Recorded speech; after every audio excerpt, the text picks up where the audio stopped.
अस्सलाम वालेकुम गाइस, ये है व्यू शॉर्ट लेक्चर जहाँ आज हम आप लोगों को MGT 601 SME मैनेजमेंट के लेक्चर नंबर 24 के हवाले से ब्रीफ करेंगे।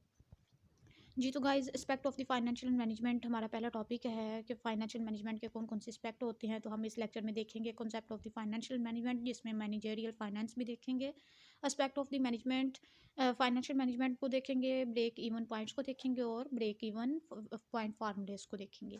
जी तो हमारे पास सबसे पहले फाइनेंशियल मैनेजमेंट क्या होता है, इसको डिफाइन किया गया है कि हमारे पास the management of the finance, जो हमारे पास मैनेजमेंट है फाइनेंस की ऑफ अ बिजनेस या ऑर्गेनाइजेशन की, इसमें हम क्या करते हैं, फाइनेंशियल ऑब्जेक्टिव को अचीव करते हैं। अगर हम मैनेजरियल फाइनेंस को देखें तो ये ब्रांच है फाइनेंस की, जिसमें हम कंसर्न करते हैं इसको कि हमारे पास जो मैनेजरियल सिग्निफिकेंस है फाइनेंस टेक्निक्स की, उसको देखा जाता है। इसमें हम लोग असेसमेंट्स को फोकस करते हैं टेक्निक की निस्बत, ठीक है। इसमें मैनेजरियल में असेसमेंट को क्या किया जाता है, उसको फोकस किया जाता है, जबकि टेक्निक्स की बजाय हम अगर मैनेजमेंट सिस्टम के कुछ ऑब्जेक्टिव देखें तो हमारे पास क्या होगा कि हमने क्या करना है, पैसे को क्रिएट करना है, क्रिएट वेल्थ, ठीक है। बिजनेस के लिए क्या पैसा ज़रूरी है, जनरेट कैश, हाथ में पैसा होना चाहिए, provide an equity return on the investment, investment पे उनको कोई ना कोई बेनिफिट होना चाहिए, bearing in the mind of the risk, ताकि वो जो रिस्क है उसको बेयर कर रहे हैं तो उससे क्या होगा, बिजनेस के रिसोर्सेज को इन्वेस्ट करना चाहिए, जिससे आपको क्या होगा, फ़ायदा होगा, ठीक। अगर हम देखें एस्पेक्ट्स को तो हमारे पास विनिंग द कैश फ्लो वार, जो कैश फ्लो की वार है, जो पैसा आ रहा है और जा रहा है, उसमें उसे क्या करना चाहिए, विन होना चाहिए, ठीक है। Understanding the nature of the profit, profit कहाँ से आ रहा है उसके नेचर को समझना चाहिए। ब्रेक इवन, उसका इवन ब्रेक इवन पॉइंट क्या है, ठीक, उसको देखना चाहिए। और वर्किंग कैपिटल मैनेजमेंट, क्या हमारे पास जो हमारा मैनेजमेंट है काम करने की, उसको देखा जाता है। हमारे पास विनिंग कैश फ्लो वार कैसे है कि हमारे पास जो कॉमन करेक्टरिस्टिक्स होती हैं नई और स्मॉल जो बिजनेस होता है उसमें, तो उसकी टेंडेंसी को देखा जाता है कि हमारा जो साइज़ है या उसकी शेप है वो कैसी है, उसको क्विकली हम लोग जल्दी से कर सकें, काम कर सकें उस पर, ठीक है। और अगर हम वीक्स में या मंथ्स में कस्टमर जो हमारे पास है, अगर वो हमारे पास लार्ज उनकी सेल हो, ठीक है, तो वो कैसी होगी उसको देखा जाता है। इससे इस जरिए से देखा जाता है कि उनको इंक्रीज़ किया जाता है कस्टमर की सेल को। अगर हम देखें तो हमारे पास क्या होता है, a large increase in the sale, जैसे हमारी इंक्रीज सेल होगी तो इसका मतलब ये है कि हमारा रॉ मटेरियल भी इंक्रीज होगा, जिससे हमारी वेजेस भी इंक्रीज होंगी और दूसरे एक्सपेंसिव इंक्रीज हो जाएंगे। अगर हम एक्सपेंसिव देखें, जैसे हमारे एक्सपेंसेस हैं, अगर वो पूरे हो जाएं तो जिससे एक्सपेंसिव कैसे पूरे होते हैं, हमारा कस्टमर जो है हमारी चीज़ को, प्रोडक्ट को खरीदेगा तो उससे क्या होगा, हमारे जो एक्सपेंस हैं वो पूरे हो जाएंगे। यहाँ तक कि हमारे पास पैसा आ जाए और जो कस्टमर है वो अपने जो कैश है उसके बिल्स को क्या करे, पूरा कर दे, ठीक। और अगर हम आगे देखें क्रेडिट को, कैश क्रेडिट रिटर्न्स को, तो हमारा जो रिटर्न्स है क्रेडिट पे, उसको कैसे हम वापस करते हैं, तो बाज़ का जो बड़े कस्टमर्स होते हैं ये करते हैं, ये चेक पे ले जाते हैं पैसे। जैसे कि वो हमारे पास एक ब्लू चिप होती है, ये हमारे क्या करती है, फैक्टर होते हैं हमारे पास, ज़्यादा जो चीज़ें होती हैं ये हम डेबिट पे देते हैं, ठीक है। जिसकी वजह से हमारा क्या होता है, हम उनको कैश डिस्काउंट दे देते हैं या कैश इंटरेस्ट दे देते हैं। अगर आप ये 10 दिन बाद पे कर दें, 1 महीने की बजाय 10 दिन में कर दें, तो हम आपको 5% इंटरेस्ट दे देंगे। अगर आप 2 महीने में देंगे तो हम आपको 5% इंटरेस्ट लग जाएगा। ये कैश क्रेडिट रेटिंग्स में आ जाता है। अगर हम कीप स्टॉक लेवल डाउन्स को देखें तो हमारे पास क्या होगा, ये हमारे पास चांस होता है जिसमें हम अपने स्टॉक को ओपन करते हैं, विल बी तो out of the line and customer the demand, मतलब जहां हम अपने स्टॉक को ओपन करते हैं और कस्टमर जो है उसकी डिमांड को देखा जाता है। लेकिन अगर हम दूसरी तरफ देखें तो हमारे पास जब एक कंपनी वो स्टार्ट करती है तो वो अपनी सेल को ना देखती है कि उसकी परचेजिंग जो है, उसकी जो सेलिंग प्राइस है वो कैसी है या उसकी सेल क्या हो रहा है। और दूसरे पैटर्न में ये भी देखा जाता है कि वो अपनी मार्केट को क्या कर सके, ऑर्डर को इमर्ज कर सके। और हमारे पास जो न्यू वेंचर आते हैं, नहीं आते हैं, तो अपने स्टॉक को क्या करते हैं, कोशिश करते हैं कि कैश पे बेचें। क्योंकि अगर देखें आप आते हैं और आप आते ही डेबिट पे बेचना है तो फिर आपको फ़ायदा क्या हो रहा है, आपको पैसे का है। आपको कोशिश करनी चाहिए जब आप नहीं आए तो आप पैसे पे बेचें। अगर हम टेक क्रेडिट्स, आप हमेशा कोशिश करें कि आप क्रेडिट्स पे चीज़ें लें। ये हमारे पास तमाम सक्सेसफुल रूल है जिसमें हम क्या करते हैं, बिजनेस और मैन और वुमेन जो होते हैं ये क्रेडिट पे चीज़ें लेते हैं। अगर हमारे पास कस्टमर जो है वो 1 मंथ बाद पे करता है तो आपकी कोशिश होती है कि आप सप्लायर्स को भी 1 मंथ बाद पे कर दें, इसलिए आप क्या करते हैं, 1 मंथ का जो है वो क्रेडिट ले लेते हैं। अगर हम दूसरी अंडरस्टैंडिंग नेचर देखें प्रॉफिट की, तो हमारे पास क्या होगा, ये सिग्निफिकेंट स्मॉल बिजनेस में होती है, जिसमें हम लार्ज ऑपरेट करते हैं कैश बेसिस पे। हमारा प्रॉफिट तभी ज़्यादा होगा जब हमारे पास कैश ज़्यादा होगा, ठीक है। और अगर हम दूसरी ट्रांजैक्शन देखें, जैसे कि हमारे पास इनकम है, चेक्स हैं, तो इन चीज़ों से भी हमारी जल्दी हो जाती है। जैसे बस प्रॉफिट तब होगा जब आपके पास जो कैश है वो जल्दी से जल्दी है।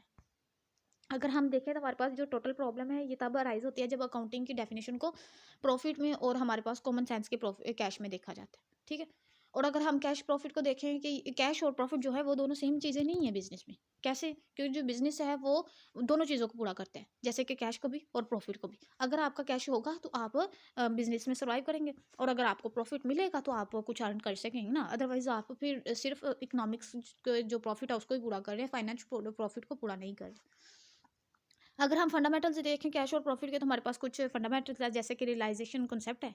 किस पे आप क्या रियलाइज कर रहे हैं, कॉस्ट ऑफ सेल है कि सेल पे आप कितनी कॉस्ट लग रही है, और मैचिंग एक्सपेंसेस, और आपने जो एक्सपेंस है उसको कैसे पूरा कर। अगर हम रियलाइजिंग कॉन्सेप्ट देखें तो ये हमारे पास इन अकाउंटिंग की में देखें तो हमारे पास जब हम किसी चीज़ को अर्न करते हैं, कमाते हैं, जैसे गुड सर्विसेज से, तो इससे क्या करते हैं, हम अपनी इनकम को देखा जाता है। जो हम बाहर भेज रहे हैं या हमारे पास जो हम ऑर्डर नहीं दे रहे, तो उसको देखा जाता है कि हमने इस फर्म में कितनी एजम्पशंस की, ठीक है, कितना हमने, हमारी अजम्पशंस क्या थी, एक्सेप्टेशन क्या थी, और हमें पेमेंट क्या मिली। इस चीज़ को देखा जाता है।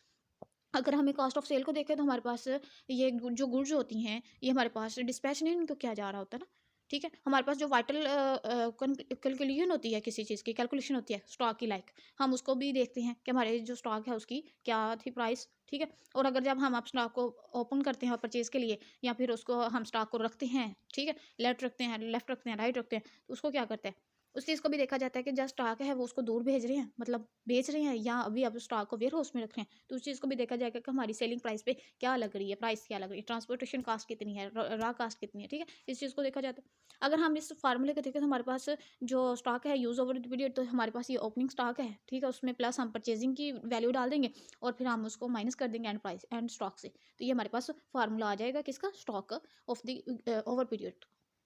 अगर हम मटेरियल को देखें जो बिजनेस में इस्तेमाल हो रहे हैं, तो हमारे पास मेजर एलिमेंट होता है एक्सपेंस का, जिसे हम सेपरेट कर लेते हैं रेस्ट ऑफ एक्सपेंस से, ठीक है। हमारे पास मेजर एलिमेंट है एक्सपेंस, और हमारे पास इसको रेस्ट ऑफ एक्सपेंस से क्या कर लेते हैं, अलग कर लेते हैं।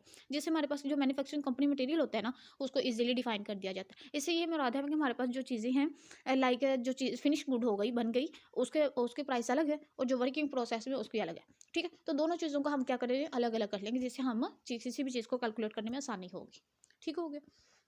अगर हम मैचिंग एक्सपेंसेस देखें तो हमारे पास क्या है, ये जो एक्सपेंस है ये जनरली हमारे पास नेम होता है किसी भी कॉस्ट का, जिसको हम इंक्लूड कर लेते हैं, हासिल कर लेते हैं बाय दी सेलिंग मार्केट में से, एडमिनिस्ट्रेटिंग में से, ठीक है। हमारे सेलिंग मार्केट में हमारा कितना पैसा लगा, ठीक है, और हमने उसको कैसे मैच किया, उसको कैसे पूरा किया, ठीक है। हमारे पास एडमिनिस्ट्रेटिंग डिस्ट्रीब्यूटिंग में हमने कितना लगाया, अपनी कंपनी की प्रोडक्ट की एडवर्टाइज करवाई, उसकी प्रोसेस, उसकी सर्विसेज, ठीक है, वो हमने कैसे मीट की, तो इस चीज़ को देखा जाता है। और हमारे एक्सपेंसेस थे क्या, वो हमने उनको पे कर दिया, या अभी हमारे डेबिट पे हैं, उनको देखना है।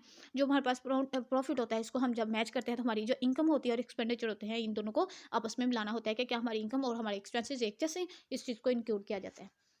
हाँ जी, हमारे पास ब्रेक इवन पॉइंट आ गया। हमारे पास ये जो टेक्निक है, हमारे पास इसको देखा जाए तो हमारे पास ये आइडेंटिफाई कर दिया उस पॉइंट को जहाँ हमारे पास रेवेन्यू जो होता है वो सिग्निफिकेंट होता है to cover the total cost. मतलब रेवेन्यू टोटल कास्ट के बराबर होता है, ठीक है, इसको सिग्निफिकेंट कर दिया। तो ये हमारे पास जो ब्रेक इवन का फार्मूला होता है, इससे ये मुराद है कि हमारे पास जो फिक्स कास्ट होता है उसको डिवाइड कर दिया जाता है फिक्स एक्सपेंसिस, ठीक है, पर यूनिट में। और जो हमारे पास ब्रेक इवन पॉइंट होता है, इसमें हम कॉस्ट ऑफ एक्सपेंसेस और रेवेन्यू जो होते हैं ये दोनों बराबर होते हैं, और हमारे पास यहाँ ना लॉस होता है और ना ही गेन होता है, ठीक हो गया। अगर हम देखें हमारे पास फिक्स कॉस्ट होती है, ये हमारे पास हमेशा फिक्स रहती है। जब हमारे पास सेल ऑफ यूनिट जब है वो बदलता है, तब भी हमारे पास क्या है, सेम रहती है। जैसे कि रेंट आपका और सैलरीज इम्प्लाइज की, ये जो है हमेशा क्या रहती है, फिक्स रहती है, ठीक है। और वेरिएबल कॉस्ट ये होता है कि जब हमारे पास कोई चीज़ सेल ऑफ यूनिट है, जब वो चेंज होती है तो हमारे पास साथ ही कॉस्ट भी चेंज होती है। जैसे कि हमारे पास मटेरियल है, लेबर है, वो भी अपनी पे को क्या करेगा, चेंज करने की कोशिश करवाएगा। और जैसे कि हमारे पास उन्होंने एग्जांपल दी हुई है कि हमारे पास एक रेंट है, ठीक है, हमारे पास ये $10,000 है, और जो हमारे पास एंगल लाइन है वो हमारे पास रनिंग कर रही है टॉप में, जो हमारे पास फिक्स कॉस्ट है वेरिएबल, और हमारे पास लाइन कॉस्ट भी है। जबकि हमारे पास एग्जांपल में हमने तीन पर डॉलर जो है यूनिट खरीदे हैं, और हमारे पास जो सेल है एड्स की, वो हमारे पास एसिड की निस्बत है। जबकि एलिमेंट के हमें जो हमने एलिमेंट कैलकुलेट किया वो ब्रेक इवन पॉइंट पे है, और हमारे पास जो सेल है, सेल हो रही है किसी चीज़, वो 5 यूनिट्स है, ठीक है, पर यूनिट्स है। जबकि हम इसको मल्टीप्लाई करेंगे तो हमारे पास प्राइस आ जाएगी सोल्ड की। तो हम इसको क्या करेंगे, हम फिक्स कॉस्ट को क्या करेंगे, सबसे पहले सेलिंग प्राइस में से माइनस वेरिएबल यूनिट्स को माइनस कर देंगे, ठीक है। हमारे और हम देखें, और हमारे पास जो ब्रेक इवन पॉइंट था, हमने कहा था कि हमारे पास fix cost minus divided by the, हमारे पास आ जाएगा टोटल कास्ट। ठीक है, रेवेन्यू में आ जाएगा। तो हम अब फिक्स कॉस्ट को कैसे निकाल रहे हैं, हमारे पास जो सेलिंग है इसको डिवाइड कर दिया जाएगा माइनस दी वेरिएबल कॉस्ट से। तो हम क्या करेंगे, ब्रेक इवन पॉइंट जाएगा, 10,000 को डिवाइड कर देंगे 5 माइनस 3 से, तो हमारे पास ये 5000 यूनिट्स आ जाएगा। जी तो गाइज ये हमारा लेक्चर मुकम्मल होता है। अगर आप लोगों को कोई भी क्यूरीज है तो आप लोग कमेंट सेक्शन में पूछें, इंशाल्लाह we will reply you soon.